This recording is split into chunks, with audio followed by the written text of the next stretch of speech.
السلام علیکم دوستو، آج کی کہانی کا نام ہے لالچ بری بلا ہے۔ ایک گاؤں میں دو بھائی رہتے تھے، ایک کا نام کریم تھا اور دوسرے کا نام رحیم۔ کریم بہت امیر تھا جبکہ رحیم غریب تھا۔ کریم کے پاس بے شمار دولت، زمینیں اور نوکر چاکر تھے، مگر اس کی زندگی میں سکون نام کی کوئی چیز نہیں تھی۔ وہ دن رات صرف پیسہ کمانے میں لگا رہتا لیکن کبھی خوشی محسوس نہ کرتا۔ دوسری طرف رحیم ایک عام مزدور تھا۔ وہ روزانہ محنت کرتا، جتنی روزی ملتی اس میں ہی قناعت کرتا اور اپنی بیوی بچوں کے ساتھ خوش رہتا۔ اس کے چہرے پر ہمیشہ ایک سکون بھری مسکراہٹ ہوتی جو کریم کو حیرت میں ڈال دیتی تھی۔ کریم نے سوچا کہ آخر رحیم جیسے غریب لوگ خوش کیسے رہ سکتے ہیں۔ یہ جاننے کے لیے اس نے ایک ترکیب سوچی۔ اس نے اپنے ہی ایک ملازم کی زمین میں ایک پوٹلی اشرفیوں کی دفن کر دی تاکہ دیکھے کہ دولت ملنے پر انسان کی کیفیت کیا ہوتی ہے۔ اگلے دن جب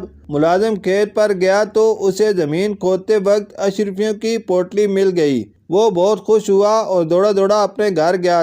اپنے بیوی بچوں کے ساتھ اچھا کھانا کھایا اور جشن منایا۔ کریم یہ سب منظر دور سے دیکھ رہا تھا، لیکن جیسے ہی رات ہوئی اس ملازم کو نیند نہیں آئی۔ اس کے دل میں یہ خیال آیا کہ شاید اسی کھیت میں اور بھی اشرفیوں کی پوٹلیاں دفن ہوں۔ اس لالچ میں اس نے ساری رات کھیت کھود ڈالا لیکن اسے کچھ نہ ملا۔ تھک ہار کر جب وہ صبح واپس آیا تو مایوسی اور افسوس اس کے چہرے سے صاف نظر آ رہی تھی۔